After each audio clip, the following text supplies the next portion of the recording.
Hello everyone. So I know it's been an extremely long time. I've had so much going on in my life. I know I mentioned a few times that I was in the process of moving. I am now settled into my new house, but all the stress of moving, and I had some triggers that triggered my PTSD, which then made me spiral into depression. So I hit depression really, really hard and ended up in the hospital before my husband put me in the hospital before I did something that would hurt my family and that I would regret. So I've been in the hospital for a while, and I got out a couple days ago. I've been, during my spiral into depression, I stopped taking my medication that helps me combat with the PTSD, with my depression, with my bipolar disorder, and all the different things. And I'm on these medications that you shouldn't stop taking even for a day, because it can mess up your mental state even more. So I wasn't in the best state of mind, and I have gotten home and I feel so guilty that I've left you guys hanging without any word. But when you're in the hospital, in the mental health ward, there's no cell phones, there's no anything there. You almost can't even have books unless they're paperback, and then you can only have one or two at a time. And for anything, because anything could be a danger to you at that time.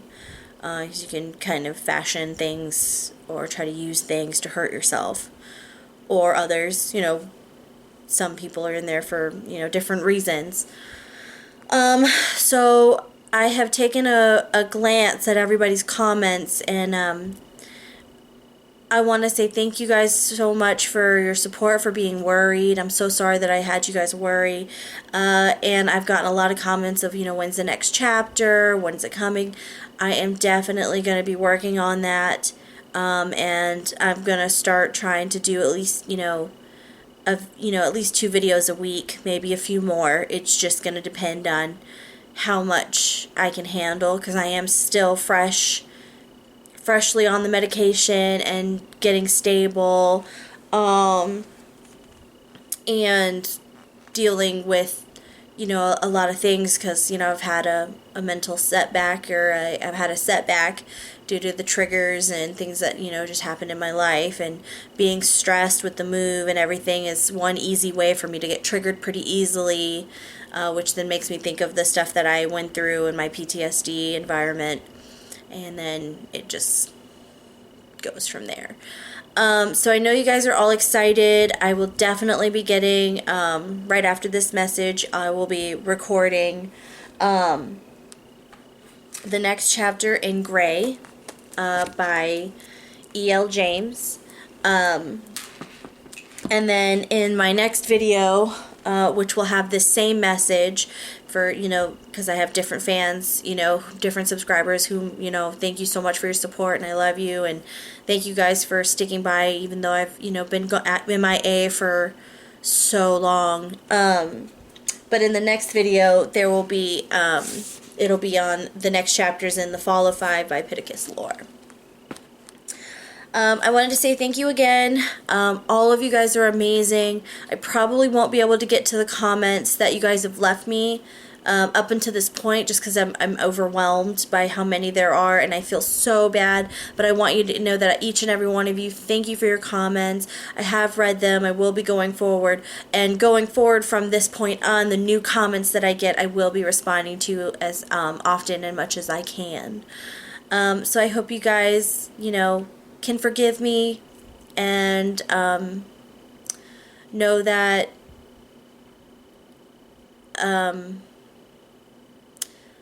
I'm sorry. So that's it for now on this vet message. I will be reading in a few moments. Okay, thank you so much. So, I'm going to begin reading, and I hope you'll forgive me. I'm probably a little rusty, so I'm sorry for any mistakes that I may make, or if my voices are a little off until I get back into the swing of things. But without further ado, reading by Ree, here we go. The Fall of Five by Pittacus Lore. Chapter 30. Nobody gets any sleep that night. Well, except for the two of us that can't be woken up, and that's a sleep I don't think anyone is eager to join. My dad and I lifted John onto the bed next to Ella, laying them side by side, the two of them sporadically thrashing. Sarah refuses to leave the room. She holds John's hand, stroking it gently, trying to coax him awake. Bernie Kosar won't leave either. He lies curled up at the foot of the bed, whining occasionally, nuzzling John and Ella's feet. I poked my head into the room a few hours after John first collapsed. Sarah has her head down, pressed to the back of John's hand. I'm not sure if she's asleep or not, and I don't want to disturb her. Nothing has changed with John and Ella. The facial muscles twitch, and their bodies occasionally lurch as if they've just tripped in a dream and are scrambling for their balance. I've had those dreams before, the ones where you trip or fall off a bike, and I always wake up before I hit the ground. That doesn't seem to be the case for John and Ella. I take a closer look at John. It has only been a few hours, but already his skin has taken on a pallor similar to Ella's, dark circles forming under his eyes. It's almost as if he's being drained somehow. Now that I think about it, Ella looked pretty washed out before training this morning.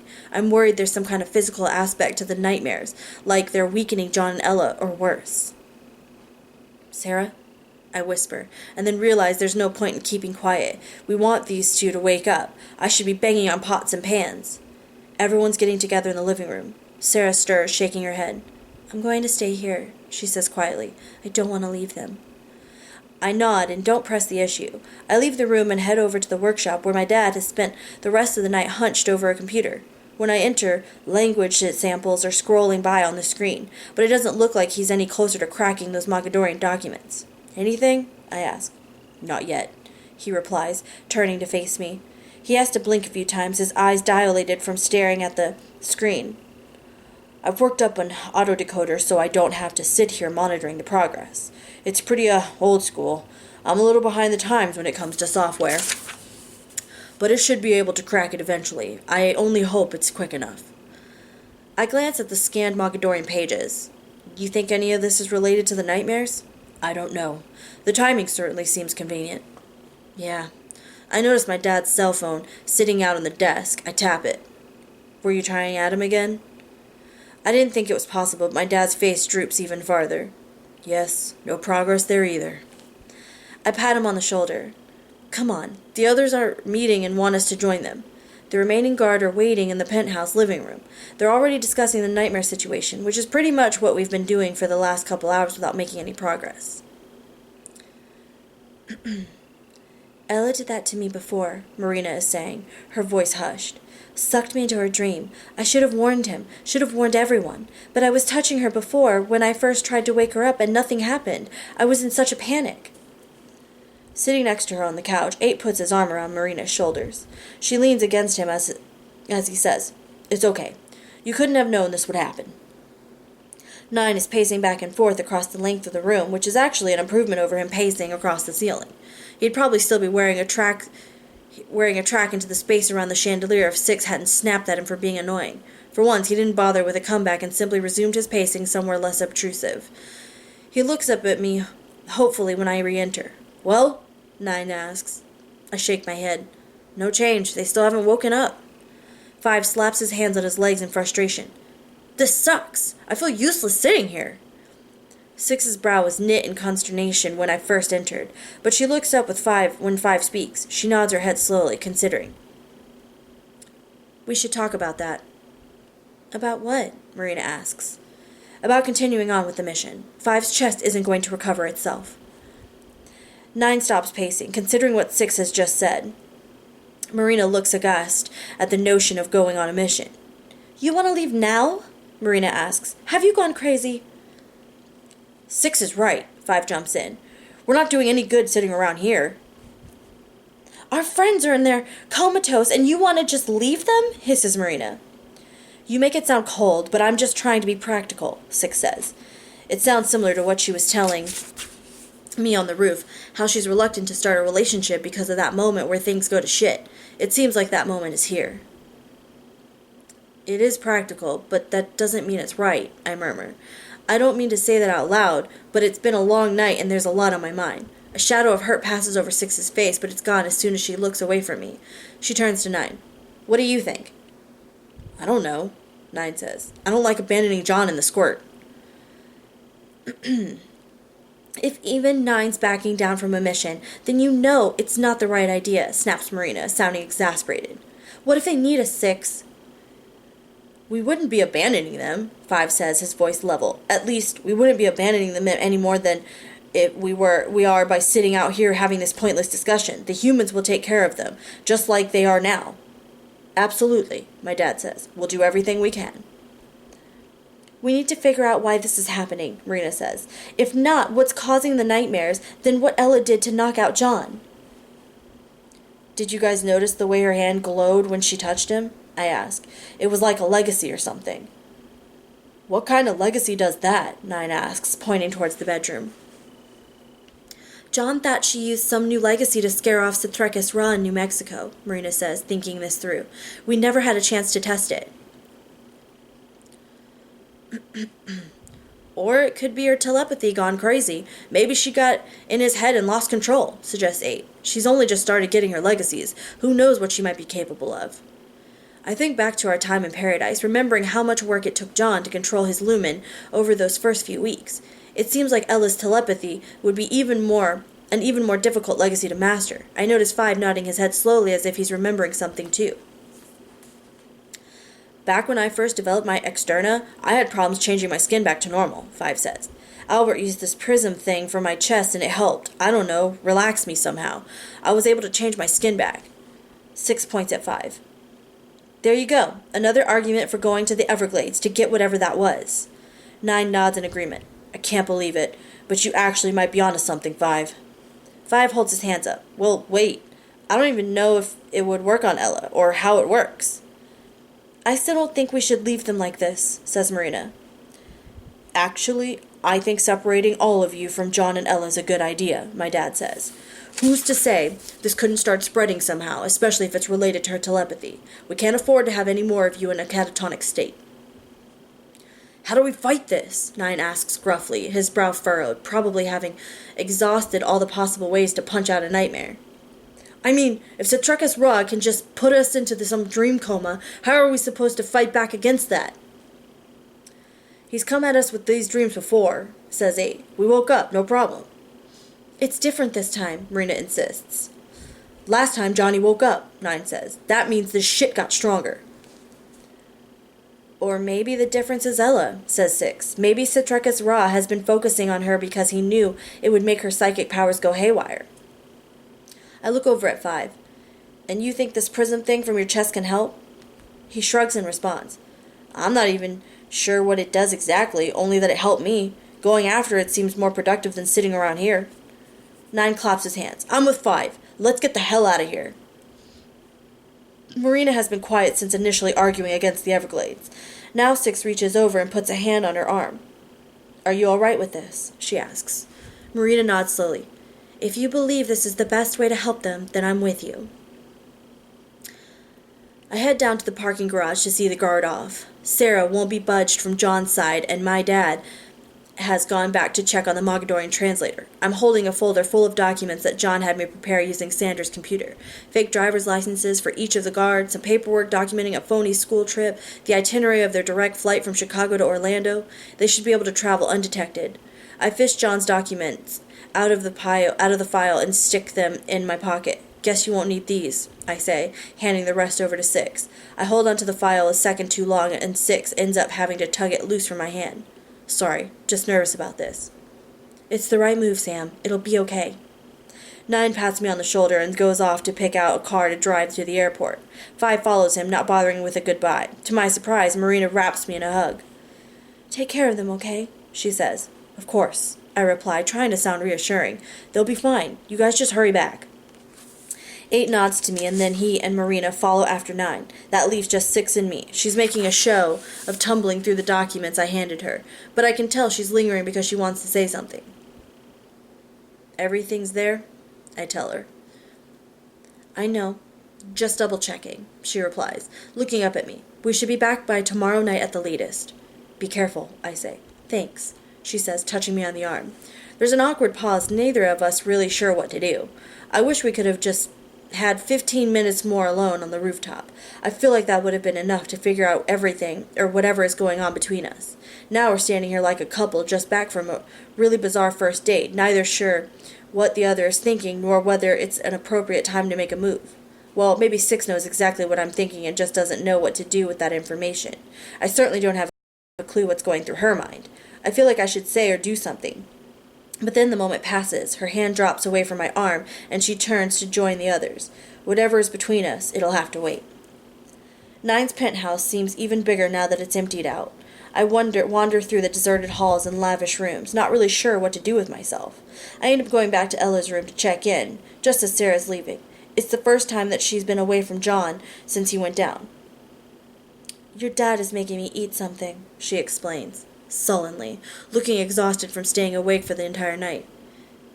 Yeah, he's got this thing about people not starving to death, I reply. Sarah gives me a weak smile and I put my hand on her back, guiding her towards the kitchen. She rests her head on my shoulder as we walk. We've had so many arguments about one of us getting hurt. It's like the most frequent fight of our relationship, she laughs bitterly. Funny thing is, I always thought it'd be me, not John. He's supposed to be untouchable. Geez, Sarah, you're acting like he's been chopped in half or something. He'll probably pop awake in an hour and be mad that they went on a mission without him. I try to sound optimistic. Sarah's probably too tired to notice the uncertainty in my voice. If he was chopped in half, they could probably heal him, she says. This is something else. I can see the pain on his face. It's like he's being tortured in front of me, and there's nothing I can do about it. I pour Sarah a glass of water and take some leftover Chinese food out of the fridge. I don't bother heating it up. We eat in silence, picking at cold fried rice and boneless spare ribs, straight from the cartons.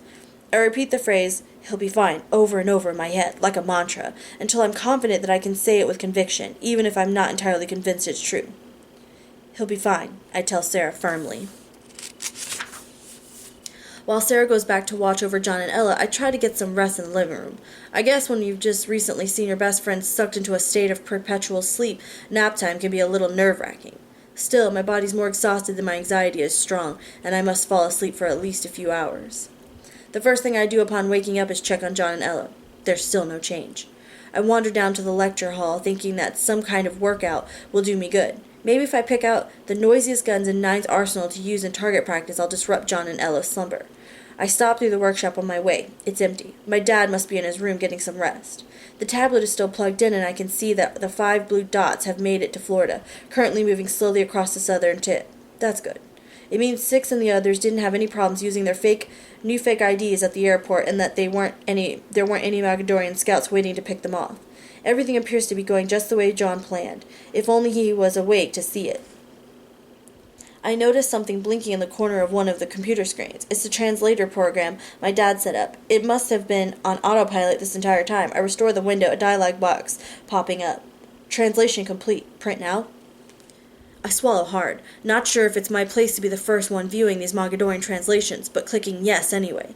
A printer beneath the desk hisses to life, spitting out the document. I grab the first page before the rest have even finished printing. Some of the words are jumbled or mixed up, making it clear that the translation program is not 100% accurate. But even with the occasional misplaced word, I recognize the document immediately. I've seen it before. I realize that I'm holding my breath, that my fingers have clenched the papers tight enough to wrinkle and bend them. I'm rooted in place, disbelief and fear shutting down my much-needed motor functions. I'm holding in my hands a copy of the notes my father took on the guard's inheritance. Tacked onto the end is the address of the John Hancock Center.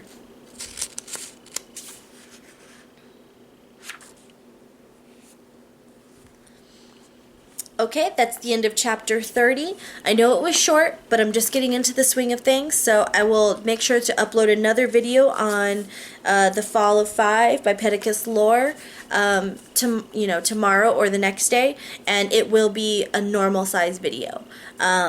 Just bear with me, guys. I'm just getting into the swing of things and trying not to overload my mind and get too stressed out so that way I don't, you know, mentally break again. You know, because when you do, it's, you know, it's a little easier to do it sooner rather than later. So I hope you enjoyed this video. I know it was short. Again, I'm sorry, and I definitely look forward to the next video with you guys, which should be later today or tomorrow or the next day. But I won't wait any longer than that, I promise. Okay, that's it for now. Reading by Ree. Until next time. Bye.